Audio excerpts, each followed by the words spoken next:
Greetings and welcome to Bubble Hearthing. I'm Bubble, and we're going to be going over the final cards for Core Set 2021 for Magic the Gathering, coming out pretty soon. The early access streamer event is going to be on the 24th, by the way. If you want to see a little sneak preview of some gameplay, I will be taking part in that, as well as probably your favorite MTG streamers. So please do go over there, support them. If you want to support me, appreciate it. If not, just cool, have a good time, do what you gotta do. But now we're going to be going over the final cards, the multicolored cards and the colorless cards, including lands. There's still a little bit to go over there, not really too much for the lands, but as you can see, spoiler, not really. If you're just being spoiled now with this thing, you're a little late to the party. This guy, oh, this guy's back. Let's get started. Oh geez, and we're starting off with a big one, actually. Alpine Houndmaster. So if you watch my previous reviews for the set, which, if you watch in particular the white one and the red one, then I mentioned this card. I didn't know if I always knew the name correctly, but I mentioned this card before when reviewing Alpine Watchdog and Igneous Cur. Let's actually talk about it now. 2 mana 2/2. When this enters the battlefield, you may search your library for that. Apologies. I am a human being. Okay, for a card named Alpine Watchdog or a card named Igneous Cur, reveal them, put them into your hand, and shuffle your library. And whenever this thing attacks, it gets +X/+0 until end of turn, X this number of other attacking creatures. That second thing is nice little thing to solidify this as like a more aggressive early/mid-range card. The fact that you can play this as a 2 mana 2/2 and pull 2 cards out of your deck, basically kind of sort of like drawing 2 cards, is amazing. I'm going to just go and say in standard 4 out of 5 right there. Not quite 5 out of 5 because the cards it pulls aren't like top tier amazing cards. Alpine Watchdog is fine. It's 2 mana 2/2 vigilance. Igneous Cur is a 2 mana 1/2 with fire breathing, essentially. They're fine cards. They probably wouldn't see their way into many decks. I can definitely 100% see you playing this easily, like maybe 3 of each of the dogs, and then 2 or 3 of this guy, alongside just dog tribal, and having a good time. Even if you lose, you have a good time there. This all being said, in limited, it's cool. I mean, ignore the first part, because maybe you can't get that to work because, you're at the mercy of the card pool. It's still like a 2.5 out of 5. It just can get buffed. It's a 2 mana 2/2 at the least. It's fine. It's good. 2 mana 2/2 with potential upside. But like I said, in constructed 4 out of 5, I will do my best to make a deck with this card and make it work, and it will be glorious, or it will go down in flames. All right, going on from that, Conclave Mentor. It is a Selesnya card. You play a green and a white, and you get a 2/2 creature. Sure. If one or more +1/+1 counters, this is actually a tough thing to say just going forward, just would be put on a creature you control, that many +1 +1/+1 counters are put on that creature instead. When Conclave Mentor dies, you gain life equal to his power. So basically, whenever you would put counters on something, you add an extra one. So if this says put 1 counter, you put 2 counters. If it says put 3 counters, you put 4 counters. You get it. If it says 0 counters, you put 0 counters, because it doesn't actually have that little extra bit there that some cards do. So it's nice. It's cool, I guess. I could see you doing this in like a green-white, like Selesnya, aggro deck, and you play Bassaries, put counters and everything, and actually does +2/+2. I could see this with the Venerated Luxodon being very, very strong. So this actually does have some really good potential. And again, it's a 2 mana 2/2 with upside, 2.5 out of 5. If you have more +1/+1 counter enablers, or more cards that do that sort of effect, then it could be a 3 out of 5 unlimited. In standard, 3 out of 5 in standard. I think this is definitely gonna help a lot with, in particular, white, and by default it also is a green card, so green and white, but really especially that white aggro. I think it's going to help a lot with that. Dire Fleet Warmonger. It costs 1, a black, and a red for a 3/3 Orc Pirate. Arg. Okay. Oh, really? I have to like lag there too? Wow, the stream itself is denying me.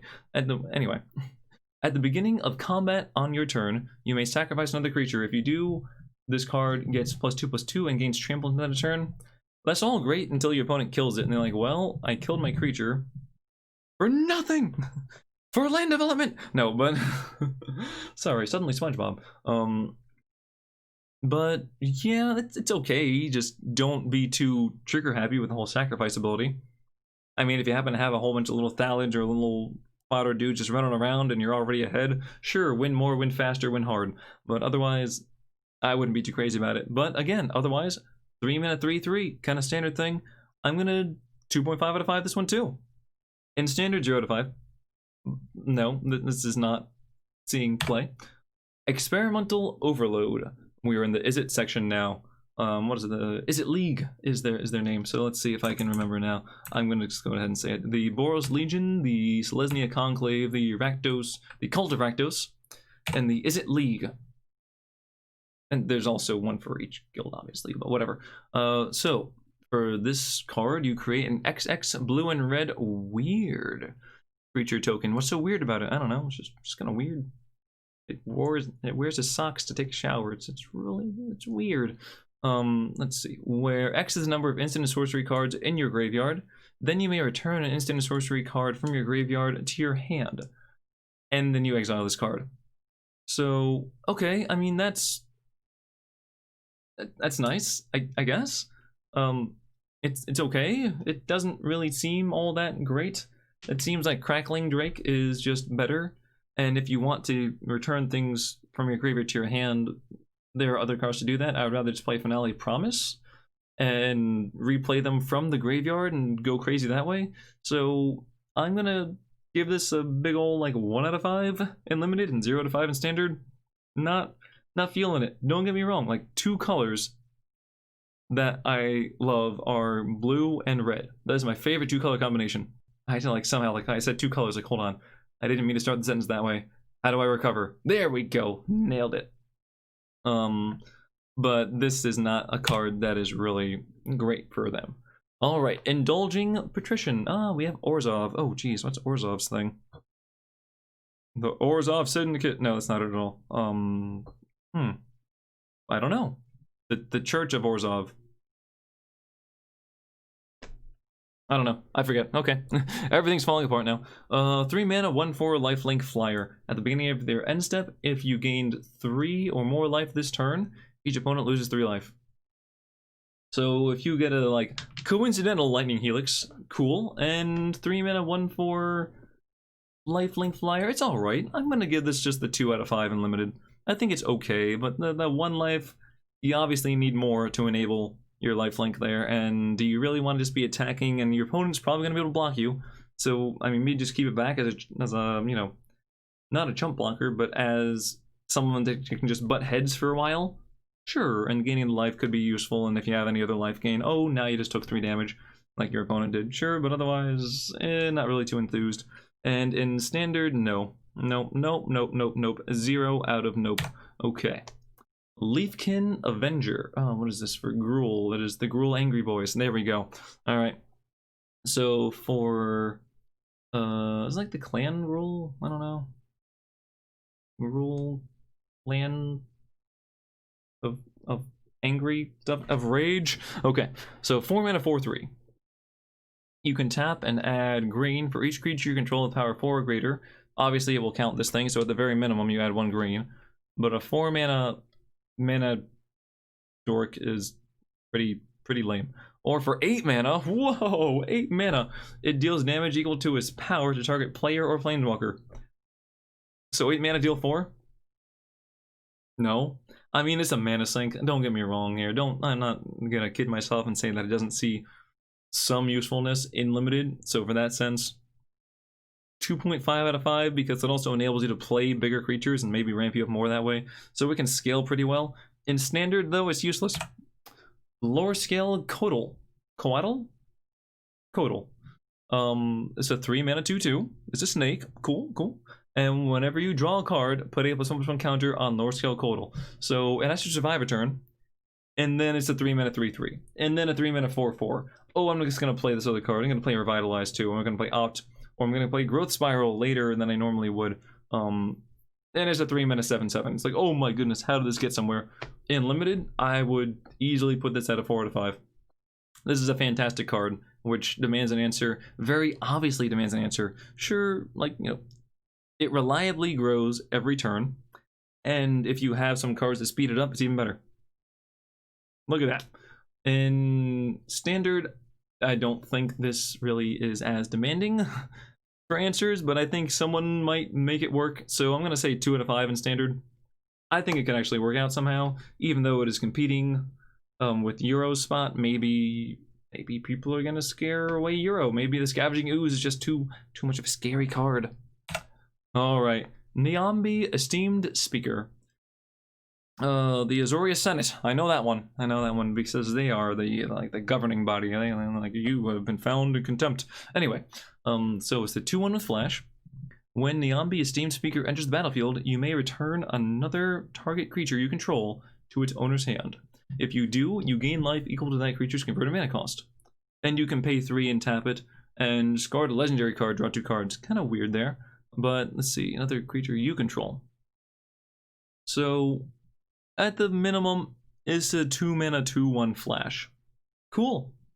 That's alright. How often do you want to replay things? Not too often, but I mean, the fact that it has to be a creature is a little unfortunate. If it was just permanent, sure, you can bounce your Omen of the Seas or your Elspeth Conquers Death or something, you know, something you would bounce on your side with Teferi. You can just bounce with this instead, but you can't do that. It has to be a creature, which means it has to have a good ETB effect, which could be, what, Containment Priest if you want to name something else? Or not name something else, if you want to, you know, keep it and make it sneaky again. You can do it with other card that do the things. Night of Autumn is coming to mind because I just played some Bant decks recently. You know, there's a few reasonable options, but I don't really think this is your go-to life gain card. Not at all. Worth noting, though, you can use it to help protect your creatures. Like, if they're just gonna, you know, Grasp of Darkness, or Go for the Throat, or Dismember, or whatever the hell, if they're gonna use that in your thing, okay, for 2 mana, I will save my creature and gain some life. That's reasonable. Croaky's, like, top mythic level player in Arena. He gets to, like, the #1 spot pretty much every month. He played for a while. He's playing an adventure deck that actually ran Shepherd of the Flock, because for 1 white mana, you bounce a creature. You bounce your own creature, which, when adventures are going around everywhere, it would essentially counter the adventure, and the creature could not come back from the adventure. It would stay stuck in the graveyard forever. So this can do a similar thing for a little more, but it also gains you life. I kind of like it a little more that way, actually. And I just see this last ability as, if you have too many shrines, you can discard a shrine and draw 2 cards. If you have too many Niambis, you can discard extra copies and draw 2 cards. But otherwise, you probably want to hold on to your other legendary cards, just saying. So, for that reason, I will go ahead and say 2 out of 5 in Limited. Don't think it's as fantastic there when removal is... Although removal is definitely something to watch out for, it's not as prevalent. Whereas in Standard, you can have a deck that is literally just removal, and then like a couple win cons. It's called Control, by the way. So in Standard, I feel like this is a card that Croakies would actually use, and they would use it pretty damn well. So you know what? 4 out of 5. And I'm just gonna throw my hat into that one and say, why not? He gets it done again. All right. Obsessive Stitcher. Oh, it's the Demir thing. The Demir... The House Demir. I think that's what it's called. Yes. Yeah. Okay, cool. I'm probably getting some things mixed up. I don't...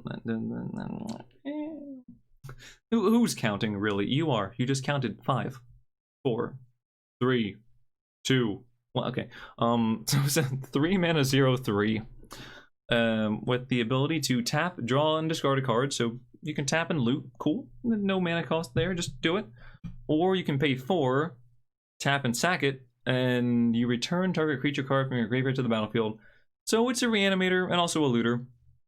Unfortunately, you can't do them both in the same turn. Oh no. So turn 3, you play this. Turn 4, you probably go looting. Unless you already had your, you know, graveyard set up for you, which would be nice. Cool, cool. Maybe turn 2, you played one of those, like, free discard dudes. Like, pardon me, there's the blue spirit rogue guy. You can discard a card to make it unblockable, I believe. So, or maybe just indestructible. I forget exactly what. Probably unblockable, being that it's a rogue. So turn 2 you play that, and you use the ability just for the hell of it to... Oh no, turn 2 you play that, turn 3 you play this thing. You use the ability, discard big creature, insert name of big creature here. And attack just for them, because you can. Turn 4, you get to just use the sacrifice ability right away and get that big creature back. It's possible. Maybe we can try a deck out like that, maybe not, we'll see. But it's just like a fun little card to see here. And it can block a few things here and there, and I'm gonna put this at like that's 2 out of 5 again, in limited. This is not one of the crazy things, like this card's a bit better, you know, and this card's not so much. They do different things. Granted, this thing is like a single card engine to discard and reanimate, so that's cool, but it just does it very, very slowly. You thought Grandma was gonna work quickly? No. This is her masterpiece she's working on right now. She's going to pay attention to every little stitching detail. So it's gonna take a little while. In standard, it's not that good. Tone-bound Lich does a better job of drawing and discarding and killing things, as it has lifelink and death touch, and has the same mana cost, not even the same converter mana cost, it's the same mana cost, and it actually has 1 power. So there's that. And there's Reanimator, even though, you know, this does a good job of it, isn't really a thing you see much in Constructed at all. So, yeah, 0 to 5 in Standard, but, you know, 2 out of 5 in Limited, sure. Rada, Heart of Keld. We have the Gruul Angry Boys again, look at that, although this is, yeah, Angry Boy, okay. 3 mana, 3/3. Legendary, Elf. As long as it's your turn, she has First Strike. Okay, pretty legit, pretty strong effect there. You may look at the top card of your library anytime, and you may play lands from the top of your library. Nice little, what's that? Is it Courser of Crufix sort of ability? Yeah, that's how it goes. That's the one where you can you play with the top card revealed, and if it's a land, you can play it. This is where you can take a look if you want to. Like, oh, peek. I'd love to just, like, in paper, because in Arena, I just showed you the top card. Just be like, I'm going to activate Rada's ability to look at the card. Okay. I'm going to activate her ability again in response.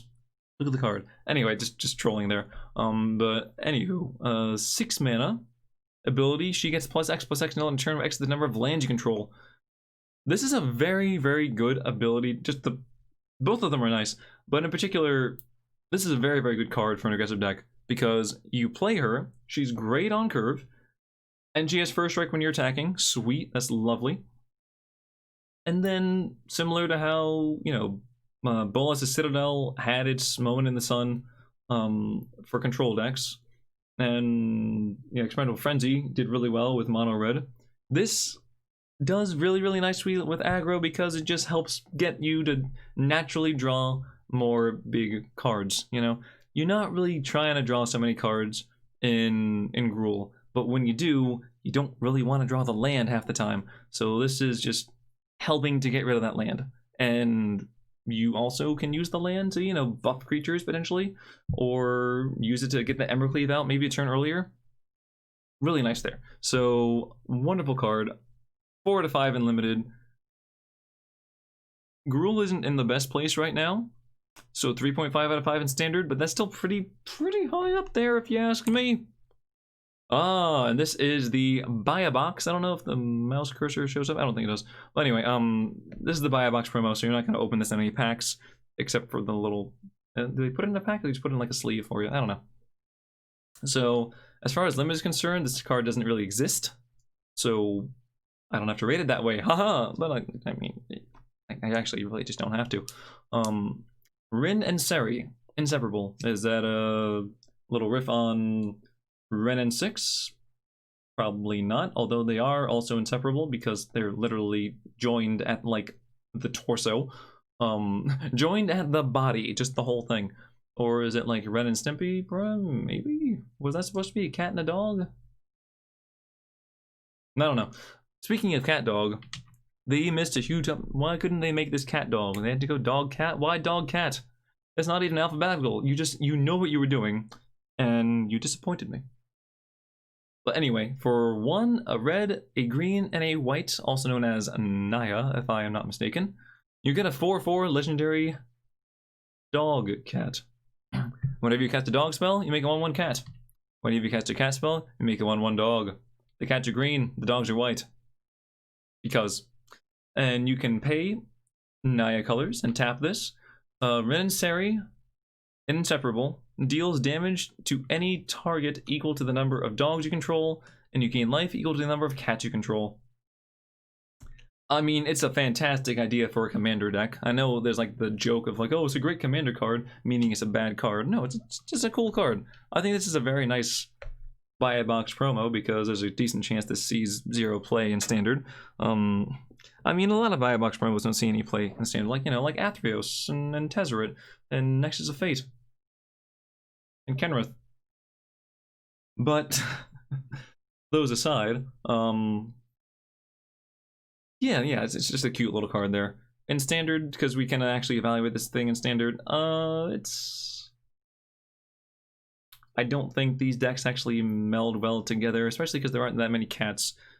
So, I mean, there's some. Johnny's Primates are all cats, but even then, I'm going to give this a 2 out of 5 in standard. Maybe. It's cool. Still a 4-mana 4/4, although the mana restriction is very, very real. I don't recall if we have a Naya Triome.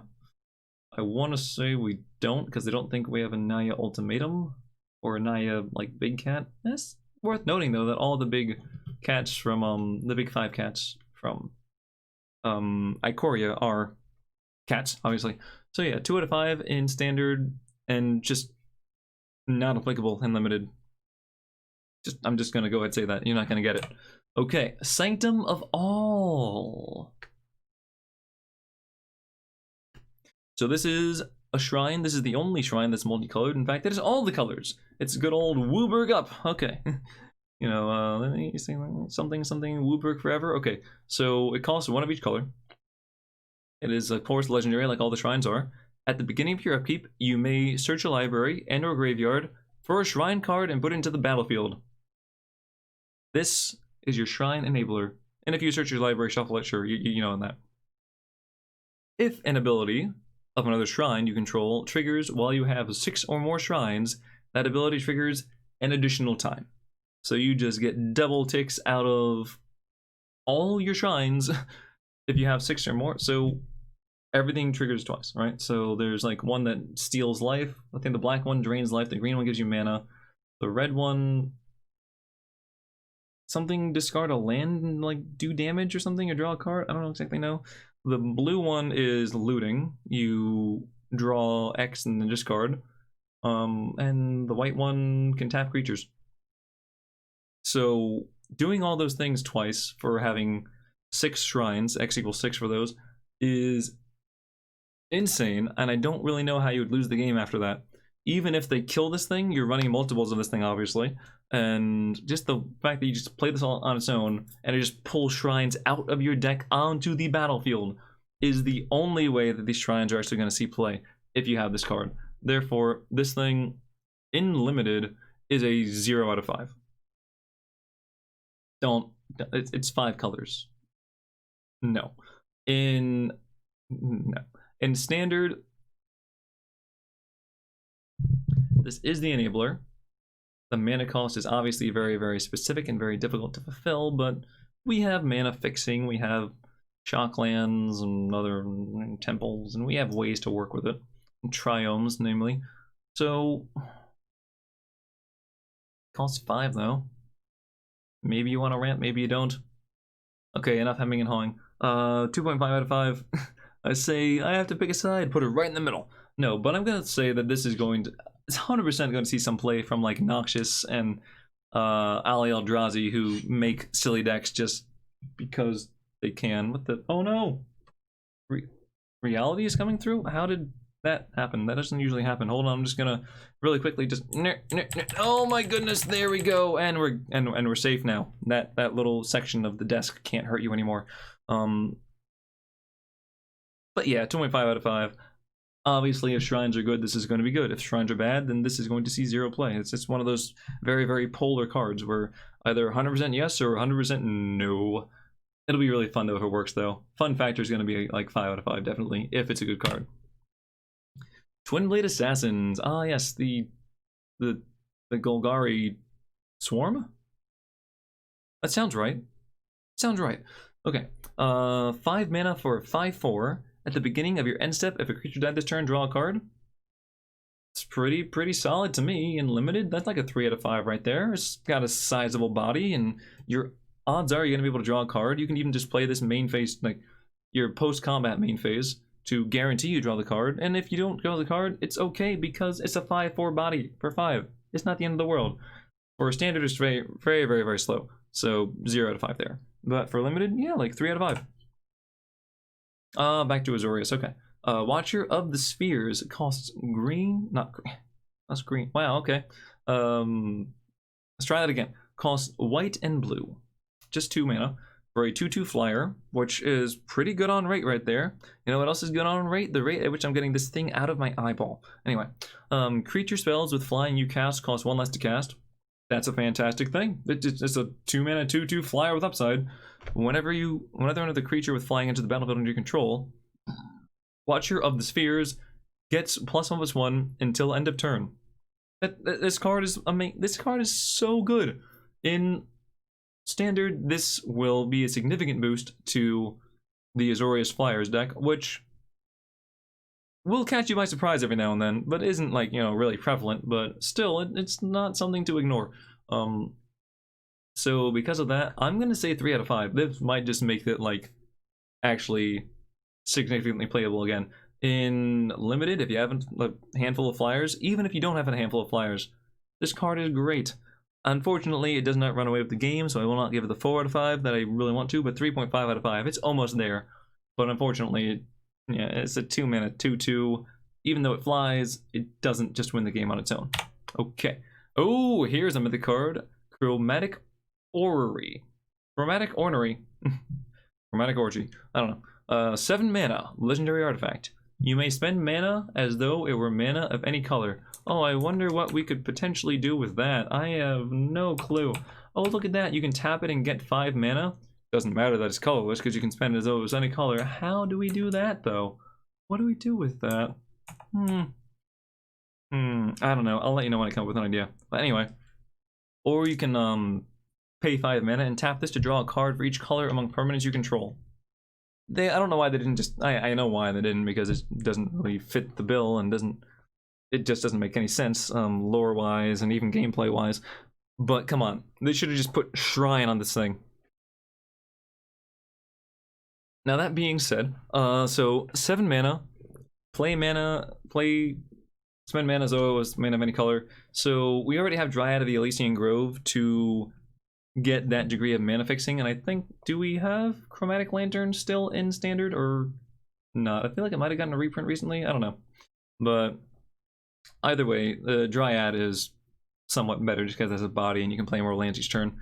Worth noting, for the tap and add 5 colorless mana, now the top ability means you can make that whatever color you want to, but the significance behind adding colorless mana is that you can pay things that specifically require colorless mana, like certain Eldrazi cards. You need to have that colorless mana, which is generated by this thing or by other like little effects. By wastes is like the land type that actually does that. Other things that like sometimes tap and add that type of mana just to play like instant sorceries exists. You've seen a few of those, so that's just a little side note there. But yeah, I think this is going to be a great card to see enshrined outside of shrine decks. This is not Fire's levels of mana fixing, obviously color fixing rather. So get out of here. But this is a very funny card to see, and I believe funny. I want to run this with Ugin, but Ugin's colorless, so it's one less thing you actually get to work with. But the fact that it costs 7 and then you gain 5 mana means it kind of costs 2, and you can do some stuff with that. If shrines work, this is going to be one of the reasons why. In limited, like a 1 out of 5. Like, what are you doing with the mana? No, I mean, sure, you get to probably draw cards every turn. Like, you draw a card or 2, but no. In standard, 2 out of 5. Although this is a huge enabler for the shrines, I don't know if shrines are really going to be, that good. So yeah, just 2 out of 5 in standard. Chrome Replicator, 5 mana, 4/4. Artifact creature. Construct.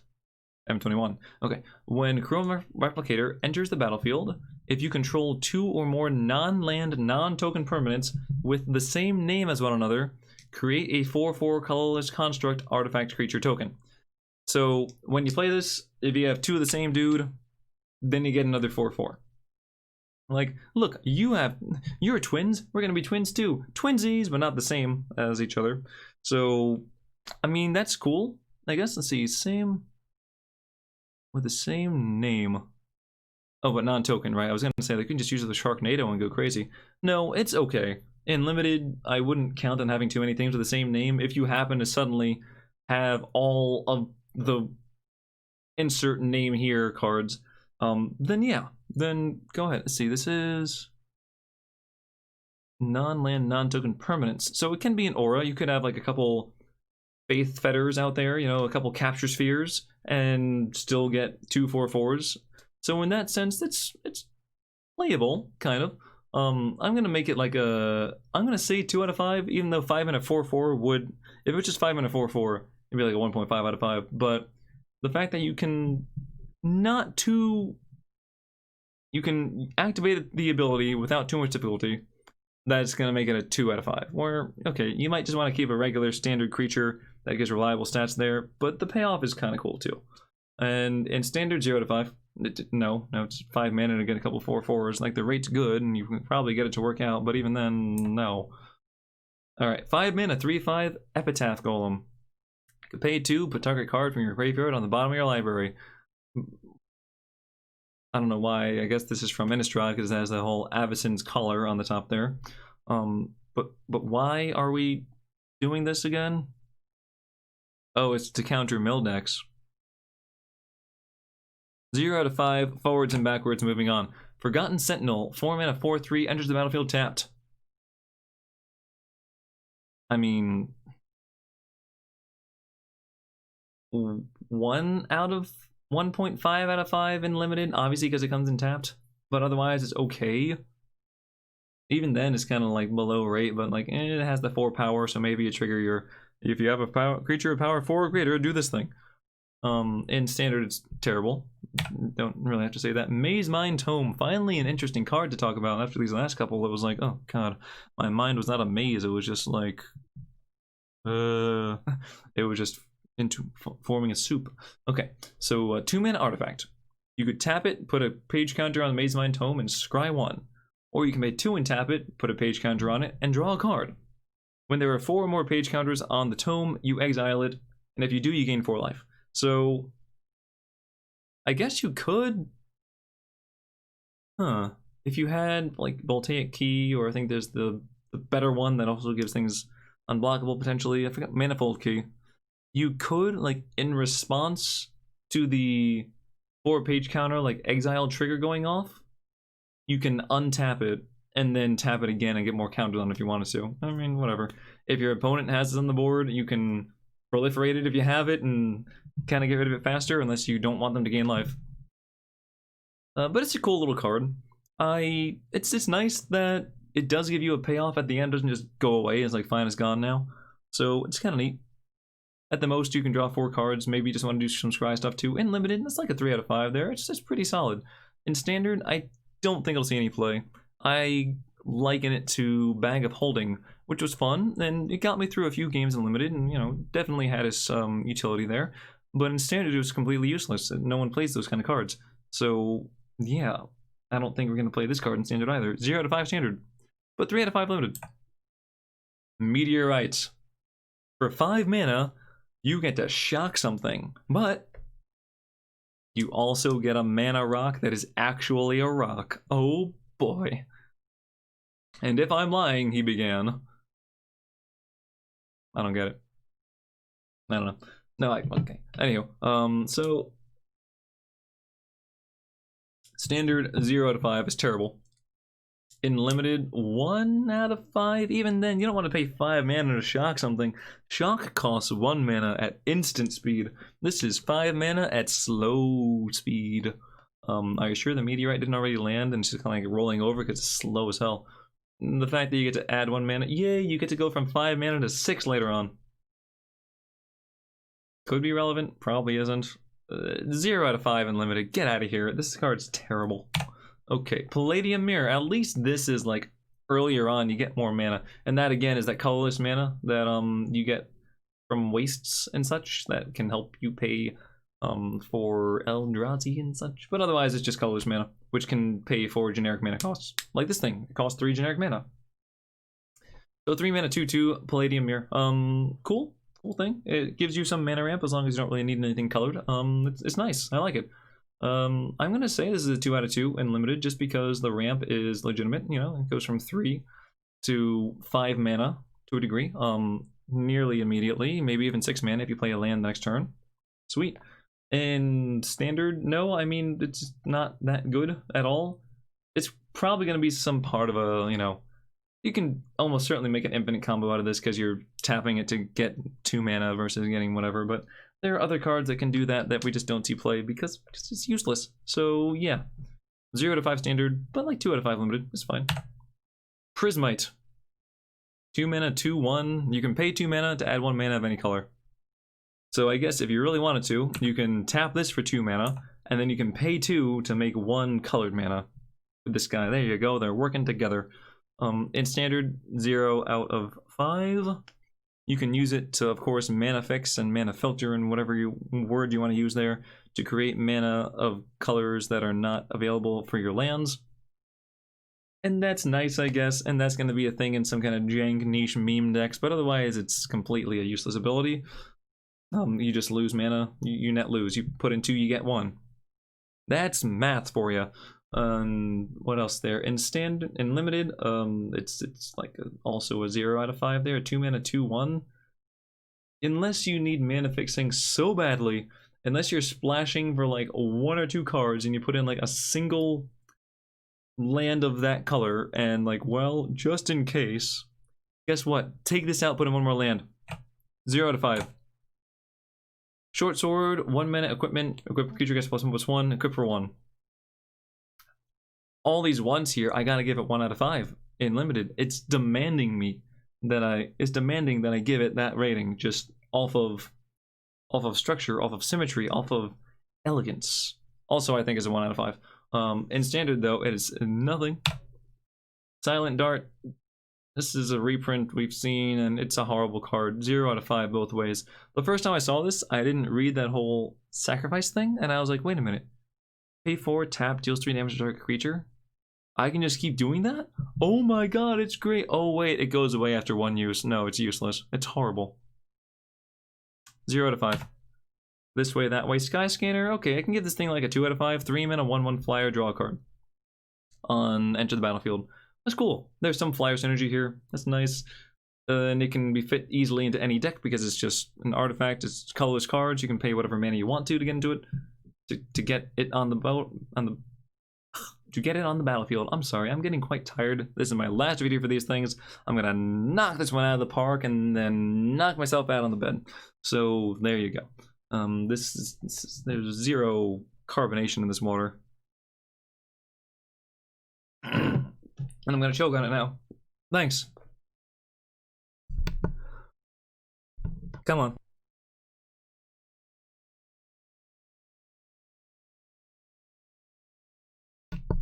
I am okay, but I am like 40 minutes into this video and I'm not stopping now. You're gonna have to do better than that, water. Anyway. So yeah, I fumbled because I said get into this thing, and how are you getting into the Sky Scanner? I don't know. There's an eyeball there. Maybe just go straight through the eye socket. But yeah, 2 out of 5 in limited because it's a flyer, and you know, just draws you a card. You can jump block, and it's pretty cool. In standard, Zilcho out of everything. Oh, this card. This, not like for this artwork, but Solemn Simulacrum, also known as Sad Robot. 4 mana 2/2. When Solemn Simulacrum enters the battlefield, you may also, it's been pronounced as Solemn Simulacrum. I believe you do want to pronounce the U in Simulacrum, but that's just me. You say it however the hell you want to. I can't hear you, and if you're John Cena, I can't see you either. So there you go. But if you're John Cena and you like type me a little comment down below, I can read that, and that would be awesome. So I don't want to just burn that bridge right now. When enter the battlefield, you may search your library for a basic land card, put that onto the battlefield tapped, shuffle your library. When this thing dies, you also draw a card. So this is like a value city. However, this card saw its heyday, saw its moment in the sun. Ah, I feel better now. Don't we all? Was a fantastic card in like top tier decks back in the day. I don't exactly know what day it was, but back in the day when it was the sad robot. Now, unfortunately, the ramp that it gives you and the card draw that it gives you pales in comparison to Euro, which everything is compared to now. I really want this card to see play just for nostalgia purposes. In Limited, this is like a 3 out of 5 still, because you ramp, you can mana fix with it, you can draw a card afterwards, you can chump block, even 3.5 out of 5, I'll say that much. In Standard,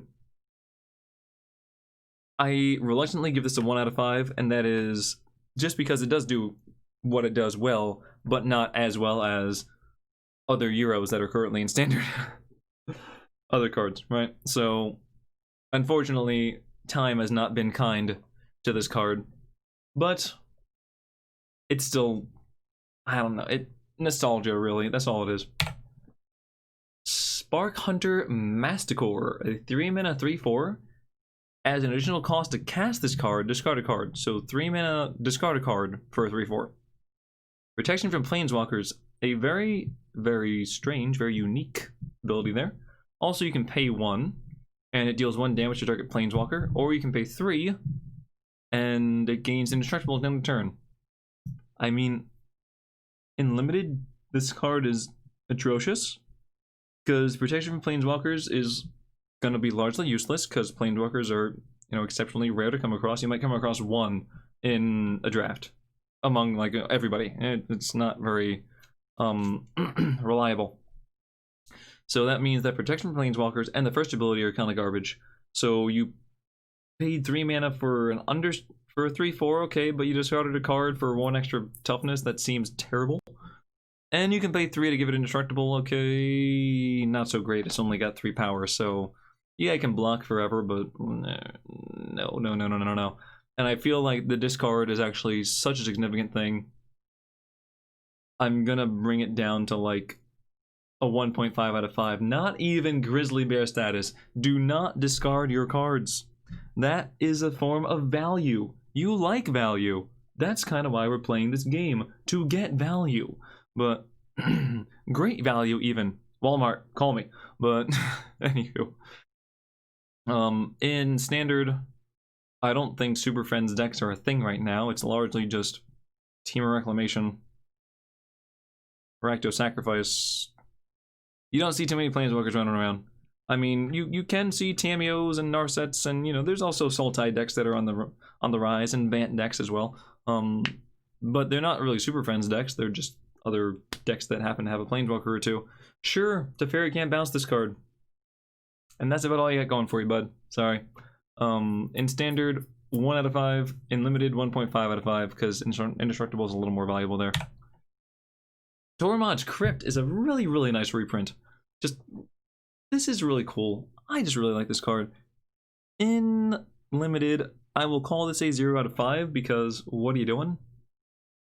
I guess you can trigger Prowess. Way to go! In Standard, though, this, like in older formats, this is a sideboard staple.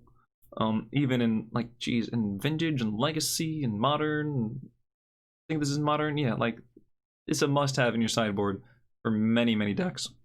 The only reason you wouldn't sideboard this is if you have like main board Graveyard Hate. So for that reason, I'm just gonna have to give this a 5 out of 5 for Standard. I have to. We have some graveyard things. Sure, it's almost impossible to hit the cat. Euro is fine though. Not only do you exile the Euro, you exile all of Euro's food. So future Euros are going hungry because of this. I have to give it a 5 out of 5. My hands are tied. Then you do the Macarena. I don't know. Okay. Oh. We got to him. We got to him, guys. See, he's upset that you called him ineffable. He's like, excuse me, I am the most effable dragon, and here he is. So this is originally debuting in the Khans of Tarkir, or just Tarkir block. I don't know if it was Khans or Dragons of Tarkir. Probably Dragons. Or whatever other set was in that block. But anyway, 8 mana Planeswalker. Colorless Planeswalker. Comes out at 7 loyalty and has a +2 ability. The turn you play it, it goes to 9, which is kind of important because, you know, for 8 mana, it better be able to make a turn. So +2, deal 3 damage to any target. +2 Lightning Bolt. Lightning Strike. Which is lightning. Whatever lightning you want to refer to this as, it is lightning to your face and it is glorious. Or just +2 protect itself by shooting a creature. Like, that's amazing. That the plus ability is also that. It's almost like if we could get that on something else. Like, oh boy, what other card had plus abilities that were strong in Euro? Like, I don't know. I can't tell you. Alright, the minus, though, is really what you're probably going to use the turn you play it. -X. Exile each permanent with converted mana cost X or less. That's 1 or more colors. So, it doesn't do anything against the mirror, sure. But odds are, everything your opponent's gonna have is 1 or more colors, aside from lands, you know? So, this is gonna basically wipe your opponent's board. It can also wipe your board too. But you're gonna have Ugin. And Ugin itself is a house.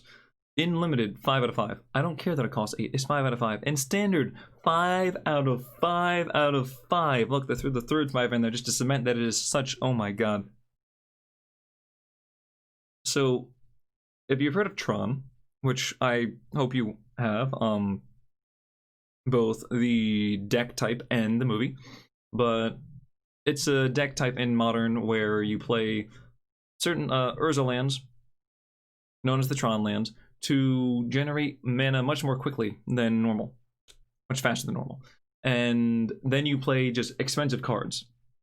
Namely, expensive colorless cards or green cards, too, because it's usually Tron as colorless mana as well as green mana. Those are the 2 things you make.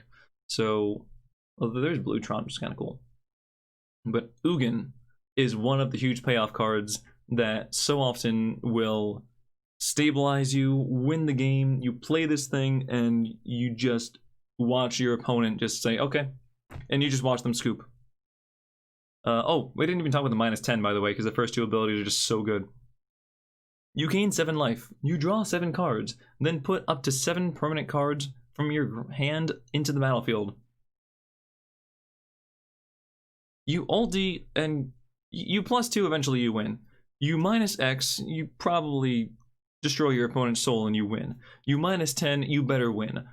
Everything this card does is win. God, I hope it doesn't get countered. But, like, it's amazing, this guy. I'm so happy to see this. Also, it's great for the secondary market because the price is going to go down because, like, this is a very expensive card. Or at least it was a very expensive card before the reprint. Hey! So, yeah. There's a reason this guy's in the background. He's amazing. Alright, I think that, yeah, that's actually it for the multicolored and colorless. Now we're just going to go over a couple lands and we'll be done. Thank you. Because I need to sleep. Okay, so, just a few lands to go over. Animal Sanctuary, you can tap to add colorless mana or pay 2 and tap it. Put a +1% counter on target bird, cat, dog, yes. Dog, goat, ox, or snake. So, you know how there's a Kihira, the Orphan Guard, I think is what it's called? The companion, where your deck has to have all, like, nightmares or horrors. I don't know if horror, but I know it's nightmare and cat or elemental. And it was actually a pretty easy stipulation to, it's a pretty easy restriction to, like, have everything fall into, because there's a lot of elementals and there's a decent number of cats and nightmares, or, you know, every now and then you see, oh look, that's a nightmare, cool, I can throw it in the deck. This is a whole bunch of, I don't know what the hell they are. Birds, okay, you have a handful of flyers. Cats, not too many of those, sure. Dog, we just got more dogs now, otherwise there's not too many dogs in standard. I looked up, I think there's only like 6, and only like 1 or 2 of them are even worth mentioning. Goat. I guess the, no, not the Woe Strider. Is it Woe Strider? Yeah, Woe Strider. The one that you see where you can sacrifice a ETB, make a goat token, sacrifice a creature, scry 1. Yeah, Woe Strider. That makes goat tokens cool. Also, Clack Bridge Troll. Hey. Beyond that, Snake is we have the Codal, the one where every time you draw a card, it gets a +1/+1 counter. But otherwise, what? Also, this is a nice little fun game. I thought of it like a little bit earlier, but you know how like months ago when I don't know how old it was, maybe a little while ago. All the freaking viral YouTube videos were like, oh, I challenge you now to click this button, this one, this, and this, this, and this within 5 seconds. Let's see, 5, 4, 3, 2, 1. Wow, you did a great job. Congratulations. And it's like, well, okay, this was stupid. But the challenge, like to like and subscribe and to click the bell and to leave a comment and to scratch your head and to, salute the sun. I mean, that's like, what the hell? Really? This is like what marketing or what it's come to ask people to subscribe to your channel? Whatever. So for this one, though, you have like 5 seconds to find the bird, the cat, the dog, the ox, and the snake. Go. Hey, good job. I don't know if you caught it, but the bird's in the sky. And the goat's over there at the edge of the cliff, and that's just what goats do. Yeah, no, I really like the artwork, though. It's kind of cool. As far as a land goes, I don't think it's really going to see any play at all. Like, I don't think it will, but it's a nice little thing to see. Maybe in Dog Tribal, you'll throw it in there and you'll realize, hold on, I really need that colored mana. Oh, damn. Oh, damn, what did I do? I don't know. I mean, I think Dog Tribal largely is going to be a Boros deck anyway, so you can just run Castle Embereth and give all your things buffs. So do not take this card in limited 0 to 5. You need lands that make colored mana. Just as a little side, little tip there. And in standard, I mean, I'll give it a 1 out of 5 just because the artwork's nice and look at all the animals just getting along well. But otherwise, it's not much of anything. Fabled Passage, already in standard, just a reprint. I think it's a fine card to keep evergreen, to keep in standard going forward. It's a pretty good one for mana fixing. It helps, whatever. So, of course, it helps Euro quite a bit, but that doesn't really, you can't fault this card for being something that goes to the graveyard. I mean, trust me, if Wizards reprinted the fetch lands, yeah, that's a fun joke. No one would be complaining, except for everyone that has collections of fetch lands that's like, my value just went down. But otherwise, I got a couple Scalding Tarns. Funny story, I actually got them for an Azorius deck, but whatever the fetch land is that gets, an island or plains was actually more expensive than Scalding Tarn, so I bought those anyway. I was like, well, I guess I can just use these and sanction them for islands. And I got like Arid Mesas as well. Turns out, I made a good choice. Even though I think they're somewhat offered in like the secret layers now, but you have to like buy the whole pack or something. I don't know exactly how they're tied into them, but there's a way to get like new fetch lands. Anywho, in limited, this is actually a pretty fine card. I would run it if I got it. I wouldn't first pick this card any day of the week. No, hell no, get out of here. But yeah, I would throw it into the deck like without even thinking about it, just because it either mana fixes or just thins your deck out a little bit. Cool. And in standard, I mean, do I have to say like 5 out of 5? Yeah, because it's easy. We already see it in decks. Oh, and Radiant Fountain. So this is something that Jim Davis mentioned, where he plays this like against an aggro deck, and you'll just happen to gain like 6 life throughout the game just for fun, just because. And that's just something that aggro decks can really have a hard time dealing with. I don't know if I would ever actually sideboard like this sort of card. In limited, if you have sideboard synergies, not sideboard, life gain synergies, you can do this. Otherwise, if you do not have like at least maybe like 6 cards that either gain you life or have synergy or have that like life gain payoff, then do not bother with this thing, as again, it produces colorless mana, which is bad for the soul. In standard, though, I could see this seeing like a little bit of play if aggro starts to get out of control, and they were pushing, white aggro and Boros aggro a bit here, and flyers as well, so I could see this seeing a little bit of play there, but just keep in mind, it produces colorless mana, so Cry of the Carnarium is going to be tough to work out there. It might not work well in multicolored decks. Maybe you just want to have a single color and throw a few of these in there to try to help you stabilize. Mono white could do like a mono white control as well.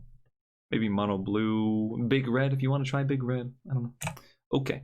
Oh, and then we have this cycle. So I think I just picked one of these. Yeah, I just picked one of these. So they have this for every color combination, every 2 color combination, I should say. Every guild has a heal land, I want to call it, where enters gain 1 life. Now, it is relevant that we do have those life gain payoffs, so hey, this actually could be a thing. And sure, if you get this and it's in your colors when you're making your limited deck, go ahead, throw it in there. I don't really feel like I have to evaluate lands too much, because I would never really... If you already know what colors you're playing, and this is in your colors and the other options are not in your colors, then go ahead, take it. I think that's fine. In Standard, I'm gonna just say this is a 0 out of 5, though. Like, I don't think there's any real... Even with the life gain stuff, I don't think there's enough payoff to play these cards. But there's 10. There's one for every 2 color combination. The temples have been reprinted as well. There are only 5 of these. So it's the first round that went out, I believe. Yep, so you get the Izzet and Golgari and Simic, as well as Orzhov and Boros. So the other 5 guilds are not represented here, but we already have those in Standard, so we just have to see, maybe they're just gonna bounce them back and forth between sets to keep them in Standard as well. Who knows? And I believe that's it! We did it, everyone! And this is just under an hour as well. Oh my goodness, I can sleep now. I've earned this. It feels good when you earn something. Especially when you earn, like, loss of limb. Anyway, so hopefully, if you watched all of them, thank you so much for all your support. Just watching the videos, really. I know they're long and they tend to drone on a little bit, and sometimes I have just like dead time and I'm like, I wonder what this is, and I just wait. And wait. This is an example, but it's not really a good thing to do. But yeah, so thank you so much. Even if you're just watching this one, I really do sincerely appreciate that. Please, I do just ask you to check out some streamers, whatever your favorite streamers are. If it's me, awesome. If it's not, not a problem. You know, no hurt feelings. But on the early access streamer event on the 24th, please do turn in and just show some support to the community. That'd be fantastic. Otherwise, I hope you had a good time. I hope you found some of these reviews at the very least interesting, whether you agree or disagree. Maybe you just got another, you know, a second opinion. You're like, huh, didn't think about it that way. If I could bring some insight to your day, then that's all I really want to do. If I could make you smile, that too. Anywho, enough with a sappy outro. Good night, or good morning, depending on where you are in the world. But as always, good luck.